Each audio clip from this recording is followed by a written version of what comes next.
kabayan, ang susunod ho nating ilalagay ang ating Angus Franks. Okay? So, atin lahong i-arrange ng gayon. O, di ba? Ay, napaka-cute naman eh. O, ganun lang ho. At ito'y ibibake ho natin ng 400 degrees for about 10 at 5 minuto lang ho. Hindi po natin pakatagalan. Masusunog ho yan. Oh, di ba napakaganda?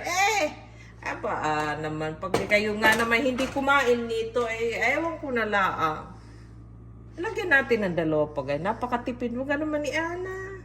Oh, dalawa pa ho. Ayan. Oh, di ba? Di ba, mga kabayan? Pero ho, mga kabayan, ay napakasimple ho nito at I'm pretty sure po ay kayo'y matutuwa sa lasa dito. Oh, and then lalagyan ho natin siya ng